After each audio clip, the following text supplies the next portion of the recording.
Assalamu alaikum урматтуу телекөрүүчүлөр, кутман кечиңиздер менен эфирде Ыйык Рамазан 2022 көрсөтүүсү. Аны сиздер Марва телеканалы жана ошондой эле Насыйкат радиосу аркылуу уга аласыздар. Ошондой эле социалдык түйүндөрдөгү биздин Facebook баракчабыздан телеканал Марва деген аталышты издесеңиз, мына ошол жактан түз эфирде көрүп уксаңыздар болот. Ал эми эфирди мен Таалай Мамбетов алып барамын. Мынакей Кудайдын ыйык бийик күндөрүнүн бири өзгөчө Султан айдын дагы ичиндеги эң бир баркталган, бааланган Кадыр түн деген кечени биз майрамдап, тосуп, Кудайга жакындоо менен, ар кандай амалдарды аткаруу менен алектенип, мына ошол тууралуу бүгүн кеп козгойбуз. Кадыр түн кечеси, Кадыр түндү деги эле биз кантип тосушубуз керек?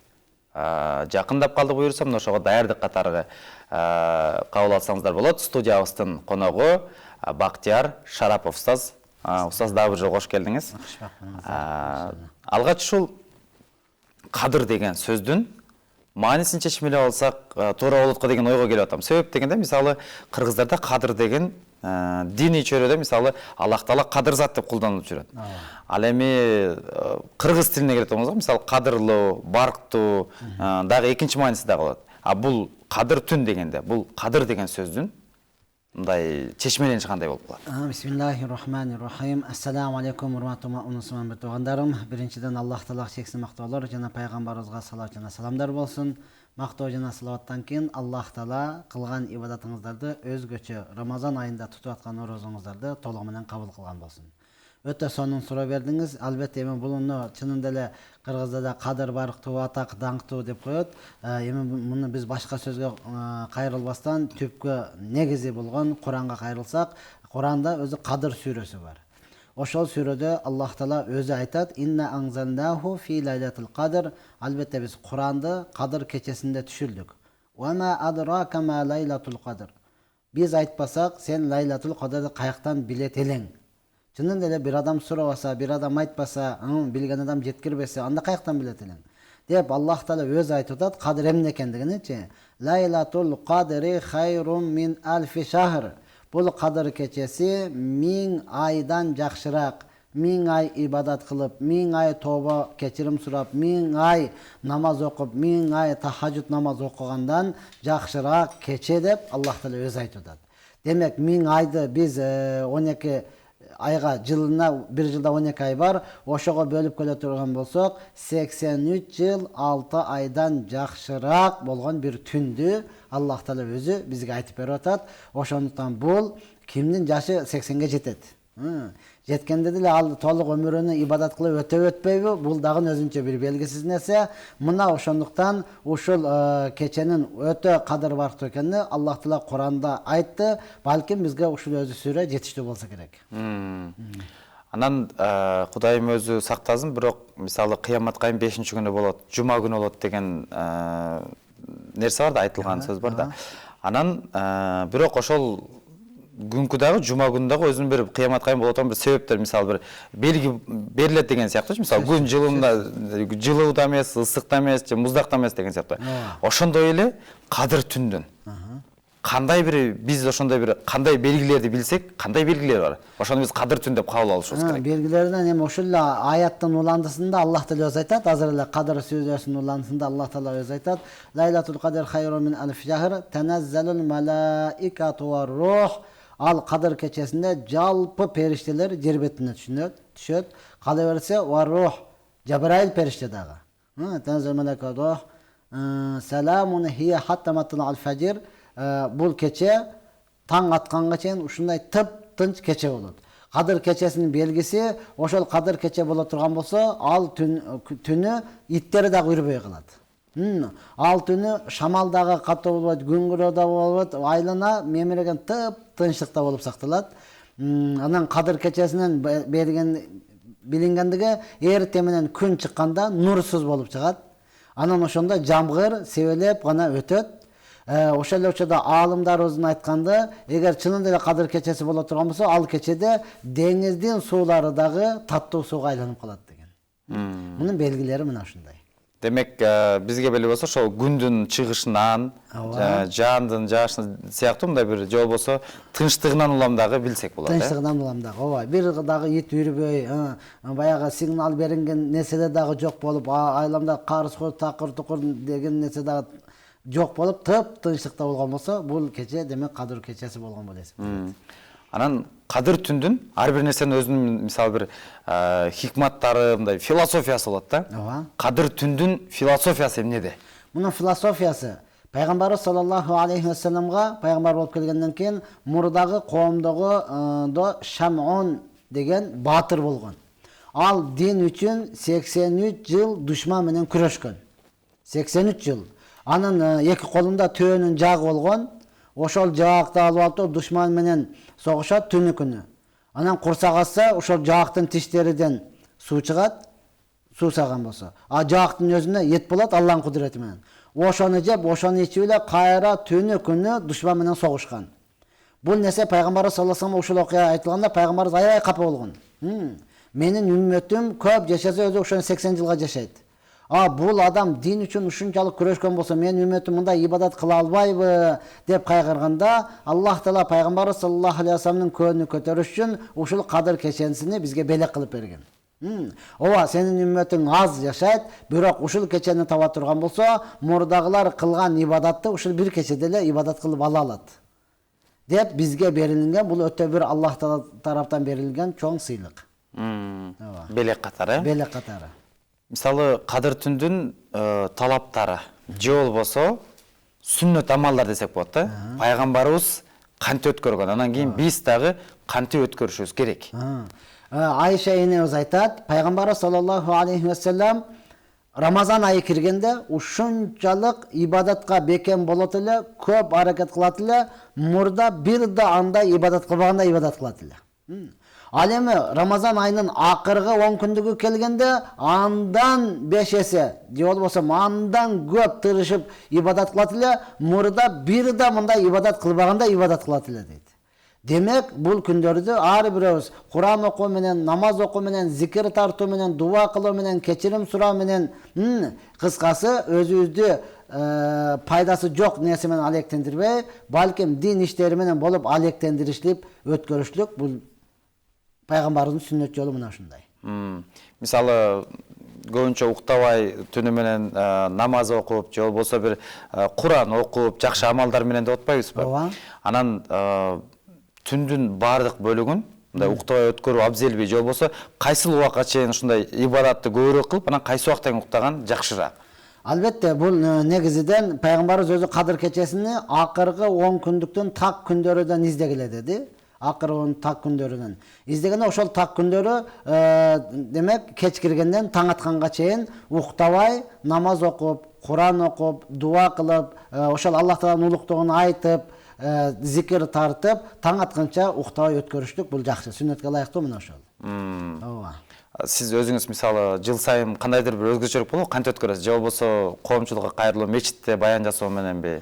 Эми негизинен бизде салт ушундай болуп калды да, бизде бир эле күнгө белгиленип калган, жалпы эле Кыргызстан боюнча ошол 26-7 кечесини гана Кадыр деп эсептейбиз дагы ал күнү. Эми чынында эле өзү бизде мына ушундай мечиттерге чакырып эле баян менен өткөрүп калдык да. Мен ошол имам болгондон бери бир 10 жылдын жүзү болуп калды. Чынын айтканда, ошол кече башка күндөрү өзүм Куран окуу менен, намаз окуу менен өткөргөм, бирок бизде белгиленип аткан, бизде салтка айланып калган ошол күнү чынын айтканда Куран окуганга деле жетишпей калам. Намаз окуганга деле жетишпей калам. Бир мечиттен баян өзүм киркомдо имаммын, ал жерде баян кылып бүткөчө эле башка мечиттерге чакырат. Мындан алдыңкы жылдарда Ак үйгө чейин чакырган мезгил болду. Ак үйдө да машалла депутаттар озо турган экен, аларга баян берип, ары бери бир 4-5 мечитке барып эле аларга ушул Кадыр кечесинин артыкчылыгы туурасында кандай өткөрүш керегин элге айтып бүткөчөң эле таң атып кетип атат да.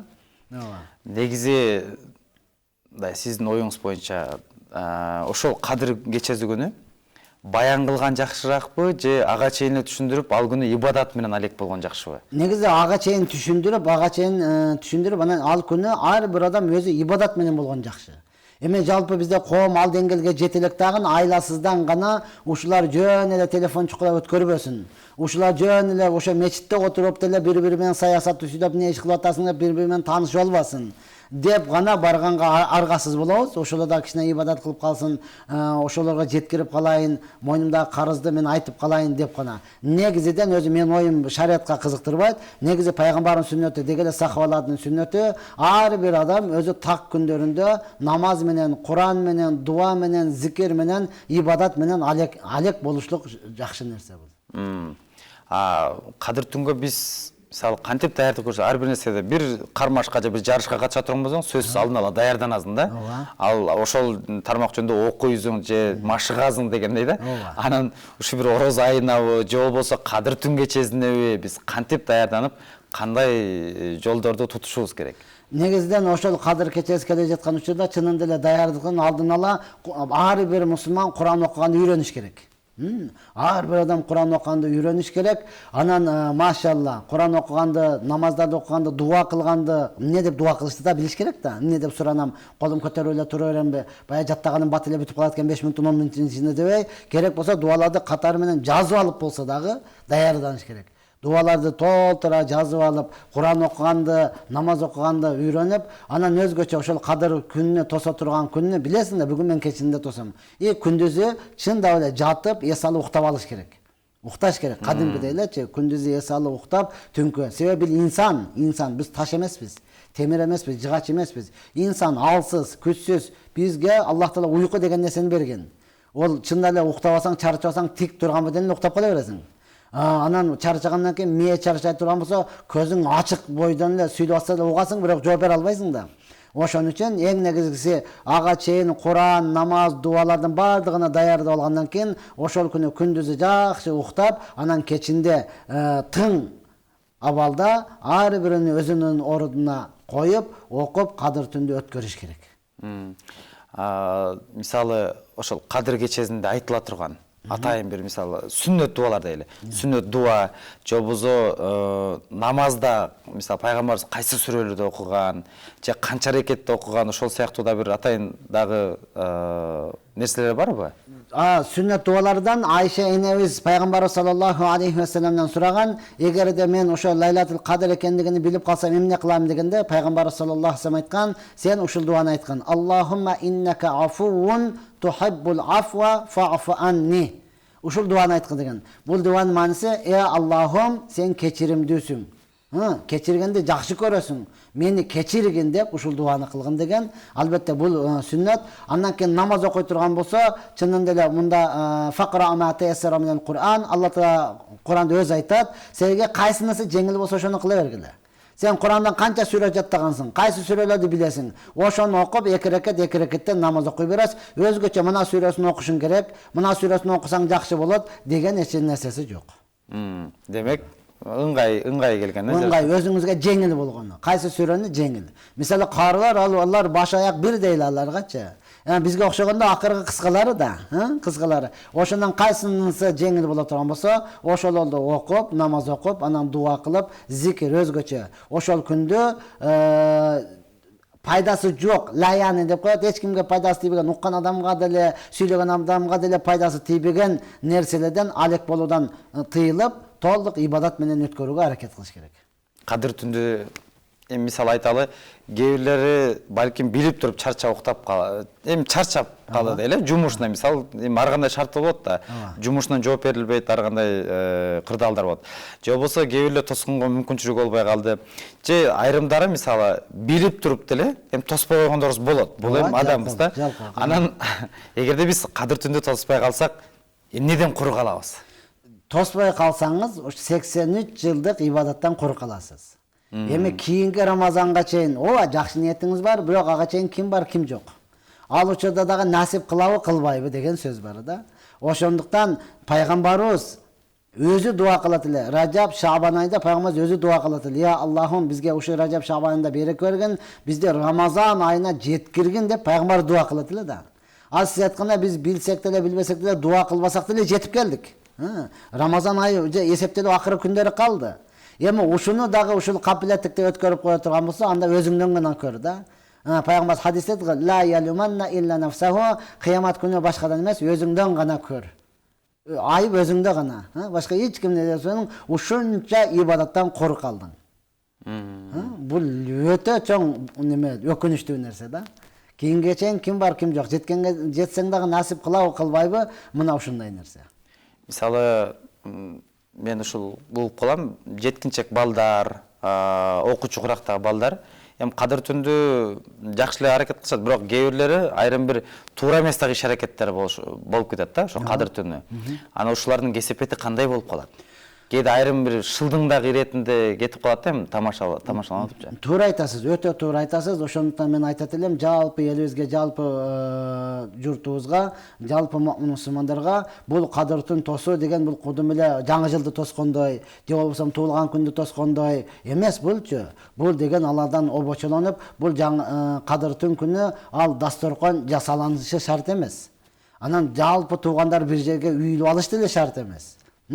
Бул жерде мүмкүн болушунча ар бир үй бүлө негизден эркек албетте жоопкерчиликтүү, үйдүн башы ошол Куран окуганды билип, ошол намаз окуганды билип, ошол дуа кылганды билип, ошол зикир татканды билип, өзүнүн үй бүлөсүн топтоп алып туруп, мына ушундай ыйык, ушундай 1000 айлык ибадаттан кур калбайлы деп, балдары менен кеңири ошолорго жакшы сөздөрдү, хадистерди айтып берип, баласыга дагы дуа кылдырып, же болсо эркек дуа кылганда үй бүлөсү баары дагы амин деп турса, аялы дуа кылганда эркек өзү амин деп турса, мына ушундай негизде өткөрүшлүк, бул чынында эле шариатка ылайыктуу нерсе. Анан жана сиз айткандай жаштар өзүнчө белгилеп алып, дастаркон боюндагы саат канча болду, дагы кайсы тамак бар, сала берсинби, жок отуруп турайлы, убакыт бар деп отурушлук, албетте бул динсиздик болуп эсептелет.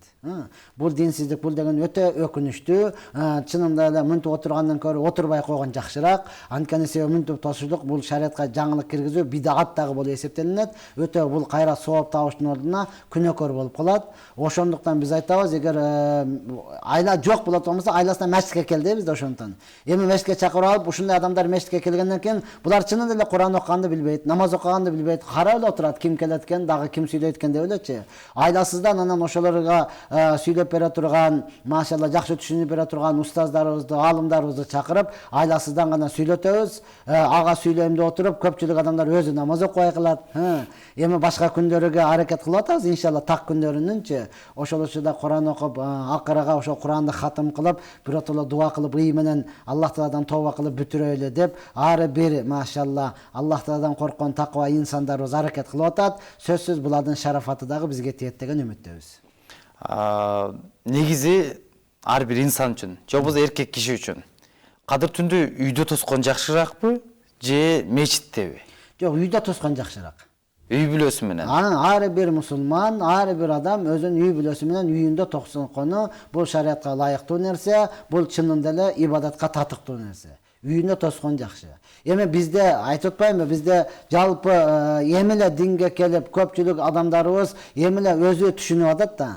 Анан үй десе бат эле уктап калат алчы. Же болбосо кээ бирөөлөр чынын айтканда үйүндө тосуп отурам деп ошол күнү аял менен урушуп эле кетет. Бала чагасы менен урушуп кетет. Мен сен кутурба деп атам беле, жөн турсаң мен сүйлөп атам, анаңды нар кыл деп отуруп көпчүлүк урушуп кеткендер деле болот. Ошондон алар айтат, биз үйдө отурсак урушуп кетебиз, мешитке барсак болобу? Анан мен аялым менен отурсам уктап калабыз, аялымды тияка жөнөтсөм болобу деп айласыздан суралынган нерселер да. Чынында эле буга чейин сиз айткандай эртерээк даярданып, ар бир адам өзүнүн үйүндө дуа кылып, ый менен тура турган болсо, үй бүлөгө эмне керек билет да. Эркекке не керек, үйдө не болуп атат билет. Аялым көзү дуа кылсын, сен амин деп тур, мен дуа кылайын деп, я Алла ана ушул аялымдын тилине тый, ана ашын оңдо десин. Ол амин деп ичинде сактап турсун дагы, очерети келгенден кийин аял дуа кылсын, я Алла ана ушу эрим оңолсун, ушул адам болсо мен бардыгы даярмын десин, берге амин деп турсун. Керек болсо балдарга дуа кылсын, жаштын тилегин берет дейт го. Биз жаш балдарыбызга дагы дуа кылдырып үйрөтүшүбүз керек да. Ошол дуа кылды, амин деп турсаң, ошолордуку чын жүрөктөн чыга турган нерсе. Дуа эмес, мындай жөнөкөйдө сөздөй болуп эсептелинет, бирок чындыгы дуа да. Мисалы мен бир жерге баягы учурда жаш балдар ушуга келип, устаз, ушу бүгүндөн кийин ата-энем ичпей калса экен депчи. Бул өзүнчө бир дуа да. Бул өзүнчө бир жаштын тилеги да. Ушундан кийин атам апамды урбай калса экен деген бул жаштын тилеги. Мына ошондо үй бүлөнүн баардыгына не керек, акыбалыңызды түшүнөсүз. Үй бүлө менен мына ошентип өткөрө турган болсо, бул өтө сонун нерсе. Эми бул болбосо, анан айласыздан мечитке келиңиз. Мечиттерде тосулат, мечиттерде буюрса устаздарыбыз келет, алымдарыбыз келет, сабакты айтып берет деп, айласыздан гана чакырылган нерсе. Кыргызда бир жакшы айтылган сөз бар да, жакшыны айтып жай, жаманды айтпай жой дегенчи. Анан биз канткенде буга чейин азыр сиз жогоруда айттыңыз, мисалы жаңы жыл, же болбосо туулган күн, же болбосо Норуз деген сыяктуу бир канча майрамдар бар. Биздин мамлекетте жана бизге окшогон мамлекеттерде аябай бир популярдуу болуп кеткен да. Аны кээ биркилер мен мусулманмын деп мусулманчылыкты билгенде деле бирок майрамдап кое беришет, мешин собой деген сыяктуучу. Ушунчалык бир жогорку деңгээлде популярдуулукка жетип, жаш балдардын психологиясына сиңген да. Жаңы жылда мен Аяз атадан белек алам, тилек сурайын деген сыяктуу нерселерчи. Биз ушул кадыр түндү дагы канткенде ушул мусулман коомчулугу популярдуу кыла алабыз. Кандай иш аракеттерге барышыбыз, мисалы, ар бир мусулманмын деген жеке жаран же мамлекеттик деңгээлде. Албетте бул үйдө дагы көп айтылыш керек да. Мечитте дагы көп айтылыш керек, үйдө дагы көп айтылыш керек. Азыр мен бул кадыр кечеси боюнча бир аз кыйын, өзгөчө мен Ораза айт менен Курбан айтты ушундай популярдуу кылып өткөрөйлү деп аракет кылып атам. Жамаат менен дегеле досторума айтып, себеби былтыркы Ораза айтта мен балдарым менен мына Азия молдо жүрсөм, көрүп таң калгандар аябай көп болду да. Айт болсо буякта не кылып жүрөт, үйгө барбай депчи. Мен абетке чейин үйгө бардым. Эми балдарым дагы барды. Анан апарып, аларды ойнотуп келейин деп ошол жакта жүрсөм, көрүп таң калгандар болду. Анан атайын деп өзүм видеого тартып, WhatsApp'тан досторума таштадым. Анан ушинсек болот дейт. Эмнеге болбосун, Азыр мен жамаатка айтсам бир канча сүйүнүп, ошентсек болот экен деп, ошол айт күнү мороженаны же болбосо шариктерди бекер таркатып, жаш балдарга кадимкидей майрамды уюштуруп берели. Мына ошентип баары бир айыл жерлерде мына ушундай боло бере турган болсо, ал мечиттердечи жаш балдар ушуга келет. Азыр биз жаштар алып турсун, чынында эле чоңдор өзүбүз Норузду тосотпайлы. Анан балдарыбызга кантип, чоңдор өзүбүз жаңы жыл тосотпайлы. Ошондуктан ушуну эми буруш керек. Коомду чоңдорду айтып, жаштарга ушул күнү берсе, алар кадимкидей күтөт бул күндүчү. Былтыр айтта сонун болгон деп, былтыр мындай болгон деп бардыгы күтөт да. Анан ушуга ошону айт, Курбан айттарыбызды ушинтип өткөрсөк, кийин барып этап менен анан кадыр түндү дагы мына ушундай өткөрүп, акыркы так күндөрдө бирөөсү да уктабай, балким бири-бирине атандашып, тосуп ибадат кыла турган деңгээлге жетсек болот буюрса. Жакшы. Эми мындай жеке өзүңүзгө айтып келе, орозо тууралуу бир аз сүйлөшкүм келип атат да. Себеби биз ар бир келген салттуу сурообуз, ар бир коногубуздун орозосу кандай өтүп атат, ошол тууралуу дагы билип, мисалы, сиздики быйылкы жыл кандай болду? Себеби чет жакта мисалы жүрүп калдыңыз дегендей. Алхамдулилла, меники негизи эле кээ бир жерлерде барганда журналисттер сурап калат, сиздин эң бактылуу күндөрүңүз кайсы бир мезгилде өттү депчи. Мен бардыгын айтам, жалпы мусулмандарга айтам, эң бактылуу күндөрүм ушу Рамазан айында өтөт да. Рамазан айы. Анан быйылгысы алхамдулилла миңден миң шүгүрчүлүк кылышым керек. Кайра тооба кылып дагы шүгүрчүлүк кылыш керек. Себеби быйылгысы өтө өзгөчө. Себеби пайгамбарыбыз айткан, ким Рамазан айында умра кыла турган болсо, мени менен ажылык кылганын соогун алат деген. Ошондуктан мен башында аракет кылдымдан 3 күнү умрага учуп кеттим. 15 күнүм ошол жактан өттү. 5 күнү Мадинадан, 10 күнү Меккеден. Алхамдулилла, жылда ары бери чуркап, мисалы Кыргызстанда туткандыктан, Куранды деле көп окуй албай калат элем. Быйыл 15 күнүм ошол жакта болду. Залка фазлахи утимайша. Бул Аллахтын фазилети. Мактаныш эмес, албетте Аллахтын айкөлдүүлүгү. Ва амма би ни'мати раббика фахаддис. Аллахтын берген ни'маты туурасында айт дегенден сиз сураганыңызда мен айтып атам. Быйыл 2 жолу ошол Кабанын алдында Куранды 2 жолу хатым кылганга мүмкүнчүлүк болду да. Хатымды ошол жерде хатым кылганга мүмкүнчүлүк болду. Ал жер Каба, я Алла, 1 рекат намаз окусаңыз 100 рекатка барабар да. Эми бир Кудан хатым кыла турган болсоңуз 100 000 жолу. Алхамдулилла, Аллах хасанта насип кылып кабыл кыла турган болсо, быйылгы орозом жылдагыдан башкача.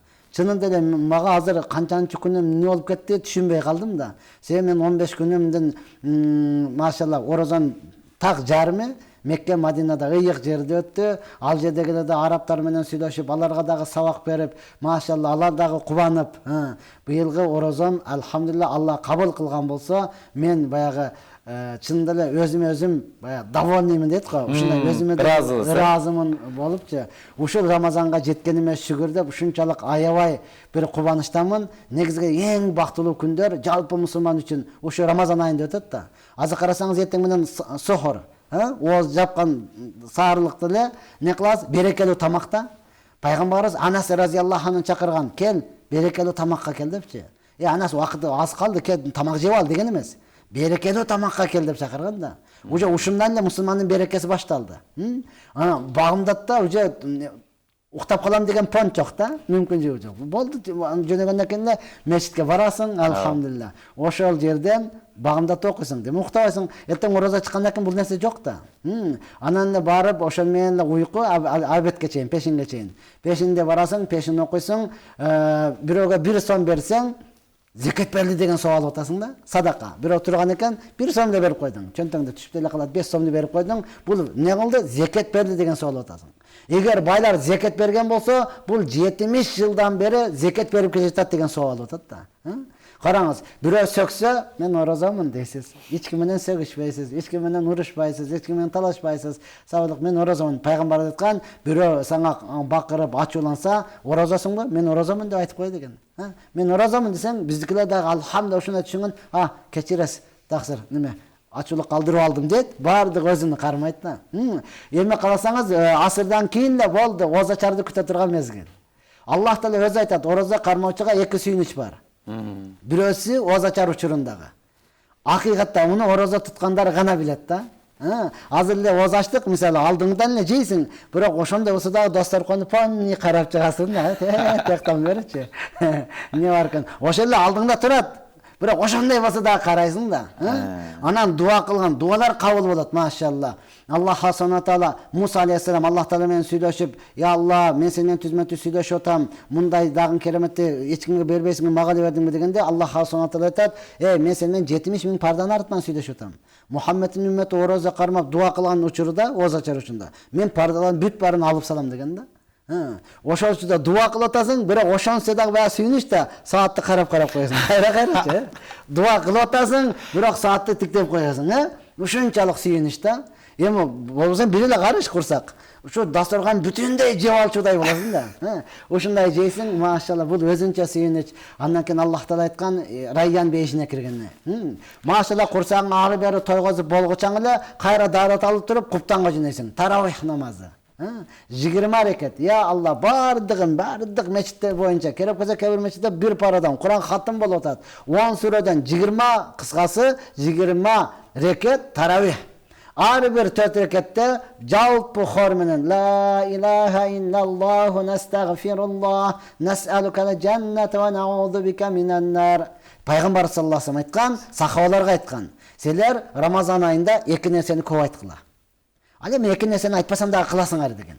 Сахабаларга айткан да, досторуна айтып атат. 2 нерсе айтпасам деле кыласыңар. Бирок биз аны кылбайбыз. Аны айтты, кыласыңар. Биринчи ла илаха илlalloh'ну көп айткыла Рамазан айында. Анан астагфирулла, я Алла, мени кечир деп көп айткыла. Экөөнү айтпасам дагы сурайсыңар деген, бейишти сурагыла, дозоктон азат болууну, кутулууну сурагыла деген да. Ошондон таравихте жалпы хор менен айтылганы мына ушул. Ла илаха илlalloh. Nestagfirullah, кечиримсиз. Нас'алукал жанна, сенен бейишти сурайбыз, ва науду бика минан нар. Дозоктон азат болуун. Кана Рамазан айында гана бул. Эртең орозо чыкты дегенден кийин эч кимди таппайсың да мечитте. Имам, азанчы, анан 2-3 тил адам жок. Эми орозо чыккандан кийин мен таквамын деген адамды кел таравih окуйбу деп көрүн. Не деген жооп алат экенсиз, Мына ошондой де, өтө сонун, машалла, баягы вакыт жок, бириден бири ибадаттан ибадатка өтүп, сооптон сооп издеп аткан мезгил эң бактылуу күндөр мына ошо Рамазан айында өтөт, алхамдулилла. Мен үчүн жалпы мусулмандарга айтам, мен эң бактылуу күндөрүм ушул күн. Кээ бирөөдөн сураса, неме баягы тоого чыкканда, баласы тоого чыкканда, анда сен канча күнөөгө баттың, аялыңды таппай калдың го, ичип мас болупчу. Сен кандай күн ал күндө бактылуу болосуң? Бирөө айтат, фалан жерде жүргөндө анан окуучулук күндөрү да жок. Эң бактылуу багыттылуу күндөр ар бир му'мин мусулман үчүн мына ошо Рамазан айы. Ошондон пайгамбарыбыз айткан, эгерде мусулмандар, ар бир мусулман Рамазан айынын артыкчылыгын, Рамазан айындагы берекени, Рамазан айында кандай жакшылык бар экендигин билгенде, жыл 12 ай Рамазан болсо экен деп үмүт кылат эле деген да.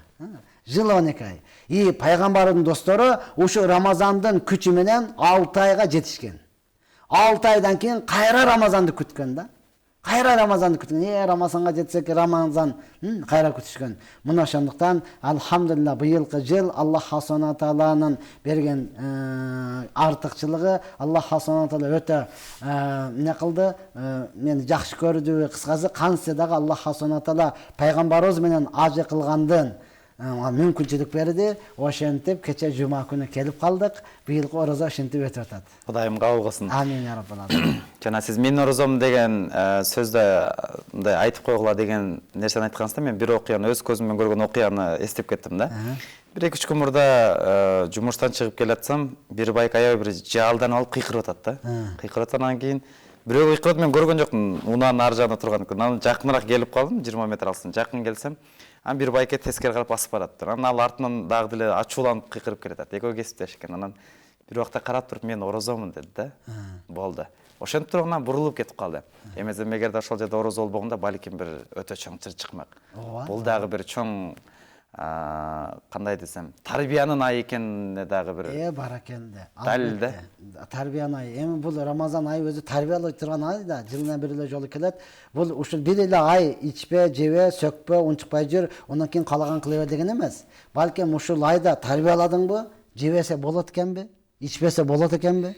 Сөгүнбөсө болот экенби? Демек болот экен. Калган айда дагы мына ошент. Анан кээ бирөөлөр таң калат. Мен орозомун десең, орозо болсо өзүңө дагы ал деген сөз. Мен сага милдет кылып аткан жокмун. Ал деген сөз, мен орозомун, болбосо бир күн накалайкаңды түшүрүп коем деген сөз алчы. Аны туура түшүнүш керек. Мен орозомун, ал деген сөз сенден урушкум келген жок. Эгер орозо болбогомдо мен сени минип алып эле же дуалга такап эле асып коймокмун. Сен ойлоба, сакал коюп алса да бир чүрмө да бир дөдүрөгөн бирөө экен депчи. Сен ойлоба, узун кийин ал орозо экен десе да, унчукпай атат демек баса калсам болот экен. Жок, ал орозомун деген өзүнүн сабырдыкка алып, мен сени менен урушкум келбейт. Мен оңолоюн деп аткан адаммын. Мага көп тийбе, ачуума тийбе, бир аз алысыраак жүр деген гана сөз да. Кээ бир адамга намаз окуймсың, намаз окусаң өзүң окуйсуң да мага айтасыңбы? Ал деген сөз, мен намаз окуймун, сени алдабаймын, сени менен урушкум келбейт. Эгер ура турган болсом, мен мурдагы жолума түшө турган болсом, жаман кылам. Бул сен кийинде сакалды өскөндөн анын топуну кийип, ушундай молдо болгонду көрүп атасың, жинди болгонду көргөнүңдө башкача болот эле. Сен туура түшүн деген гана сөз да булчу. Милдет кылуу, анан же болсо мактануу эмес. Балким ага туура түшүндүрүп, урушпай, ынтымакта таркап кетүүнүн жолу мына ошол. Быйылкы орозо, сиз мисалы, мен эң бактылуу күндөрүм мына ушул орозо айында өтөт атпайсызбы? Ооба. Буга чейин дагы бир өтө бир кубанычтуу окуяңыз болду же быйылкы орозо сиз үчүн бир такыр башкача болуп атабы? Негизи бири салыштырма болду, бириден бири өзгөчө, анан быйылгысы өзгөчө болду. Албетте буга чейин дагы болгону, мен ак үйдө кадыр түн тоскондо ошондой өтө таасирлендим эле. Эмеси менен сизге таасир берди? Таасирлендим, себеби бизде баардыгы эле депутат деген эле баягы алдап жутат деп ойлоно берет да. Депутат десе эле койчу бут баягы жок урматтаган. Балким Аллах пайгамбар саллаллаху алейхи вассаламдан Абу Хурайра риваят кылат болуш керек. Пайгамбар саллаллаху алейхи вассаламдан сурады. Сиз дүйнөдөн өткөндөн кийин бизге жердин асты жакшыбы же үстү жакшыбы? Сиз өлгөндөн кийин биз дагы өлүп калайлыбы же жашай берелиби? Дегенде пайгамбарыбыз айткан, мен өлгөндөн кийин эң жакшыңар башчы болсо, байларыңар берешен болсо, кыла турган ишиңер кеңешүү менен болсо, анда силерге жердин үстү жакшыраак. Мен өлгөндөн кийин эң жаманыңар башчы болсо, байларыңар сараң, битиңи сыгып суун иче турган болсо, анан кыла турган ишиңер аялыңар аркылуу болсо, анан кыласың болсо аз аялыңдан сурап коеюн, көмбөдө дей турган болсоң, анда өлүп эле калганың жакшыраак деген да. Ошондон алхамдулилlah биздин баштар эң жакшылар экен. Демек алар ак үйдүн ичинде дуа кылып, ак үйдүн ичинде кадыр түн тосуп, ошол жерде я Алла мына мечитке батпай калдык, дагы чоңойтуп бер деп сурап атканы мен үчүн чынында эле өтө чоң таасир болду. Өтө чоң. Сен антип ойлогон эмеспиз да, бул жерде путун тике көтөрүп жатса керек депчи. Неге үйүн салып койду, машинаны алып койду. Жок, урматтаган. Ошолорду көрүп, анан алар мени чакырып, дагы кандай кылайды деп сурап, болду, ушинтишибиз керек экен деп кызыккандыгы мага ушунчалык таасир берди да. Анан чыгып эле Арчебешке бардым окшойт, Арчебешке барып, анан ал жердеги адамдар уйкусурап отурат. Мен кырып, сен менден алдың эч ким келбептир да. Барсаң уйкусурап отурат. Да, кел десе бирөкө тургусу келбейт. Анан ошол жерде айттым да, сен жатасың, ана ак үйдө депутаттар ыйлап дуа кылып атат, сен үчүн. Алар ишти дагы сен үчүн кылса, дуаны дагы сен үчүн кылса, эмне кылып бериш керек бизгечи? Президент акыры Исмаил Мешен көтөрүп келсинби? Же Тайратка суу ысытып берсинби? Мен Тайратат. Дагы эмне кылып берсин сага? Кел, эми биз дагы кичине коштоп дуа кылып коелу. Деп аларга дагы айттым, алар дагы таң калат, чындап элеби депчи. Ооба, ошол учурларда машалла өтө сонун өттү. Анан башка дагы баягы эң негизгилери биз студент болуп медреседе окуп жүргөндөгү кадыр түндөр, медреседе окуп жүргөндөгү орозолор дагы башкача болчу аларчы. Дагы башкача болчу. Ал кездерде баягы бир ай бою деле уктабай кое берет болчу. Студентсиң да, медреседе иш кылбайсың. Машалла, пайгамбар айткан Рамазан айында мусулмандын рызкысы көбөйтүлөт деген. Азыр караң, ар бир мечитте оз ачар. Унчукпай ашат, киресиңан жеп кетесиң, эч ким ышыгын пиштебейт. Карасаң чында эле орозо кармагандар деле отурат, сыр бербей элечи. Алар оз ачарга, бирок бул унчукпай Рамазандын урматына эч ким эч нерсе деген жок. Медреседе мына ушундайда бардыгы келет, машалла, туа кылып, ыйлап, Куран хатым кылып, балдар менен Куран хатым жарышып, өтө сонун болот эле. Алхамдулилла, буга дагы Аллах Таала мүмкүнчүлүк берди. Дагы кийингилерде үмүт кылабыз. Болбосо Аллах Тааладан дуа кылып сурайбыз. Я Алла, эгерде мындан кийинки жашообуз жакшы боло турган болсо, анда өмүрүбүзгө береке бер. Эгер мындан кийинки жашообуз коркунучтуу боло турган болсо, Рамазан айында бизди алып кеткен деп дуа кылабыз. Орозо кайсы бир деңгээлде мен тааныган инсандардагы быйылкы жылы Кудайга шүгүр, аябай эле жеңил өтүп атат дейт да. Бул бир кайсы бир жакшылыктын жышанын катары кабыл алсак болобу? Сөзсүз. Анан быйыл демек жеңил болот атабы? Мындан билиниш керек. Быйыл өзгөчө өмүрүндө биринчи жолу орозо кармагандар көп деп түшүнүш керек мунучу. Орозо кармаган канча көп боло турган болсо, ошончолук жеңил болот ар бир адамга. Бардыгы амал ошондой. Намаз окуган канча көп болсо, окубаган адамга деле жеңил болуп калат. Ошол деле мен деле баштай берет окшоймун, мындай карап эле жыгыла берейинчи депчи. Ал деле келе берет да. Аял заты деле жолук салынган өтө көп болсо, жолук салыныш оңой болот. Жолук салынган алда отурса, ачык ошон деле мынантип жабып, мынасын тартып, ол жетпейт, бирок ошон деле тартып, уялып эле кийингисе узун кийинишим керек депчи. Өткөндө эле умрага барганда биз менен бир шеригибиз барды, футболка алып алыптыр, жалаң футболка кеткен да.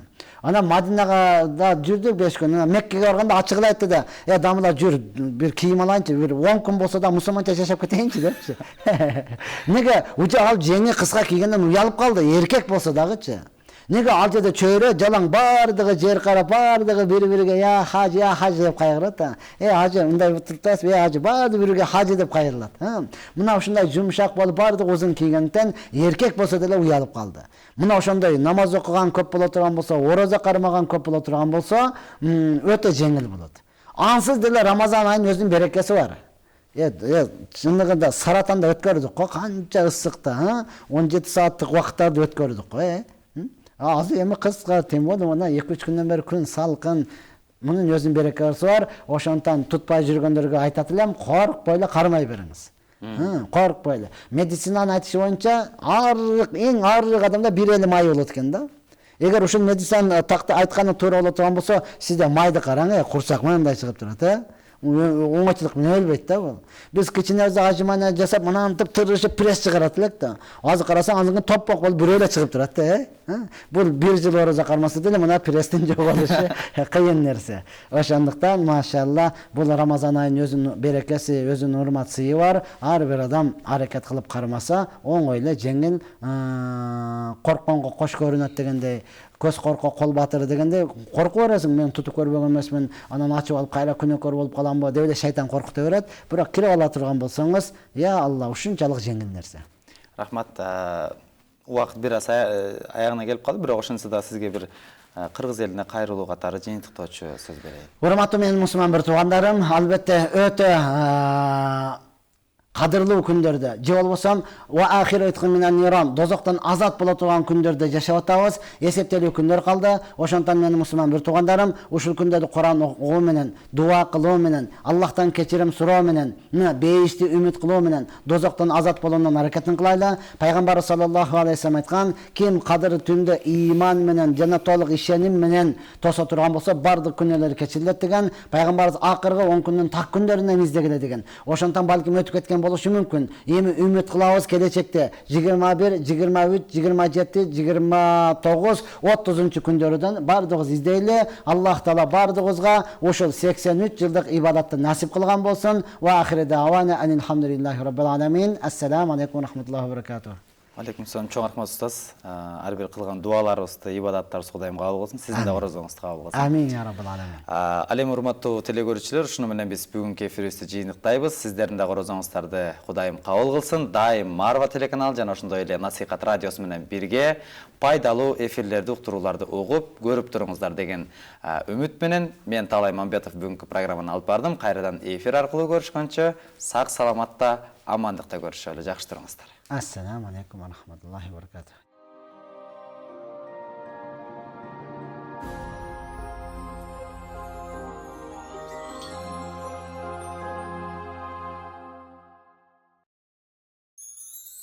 Mm-hmm.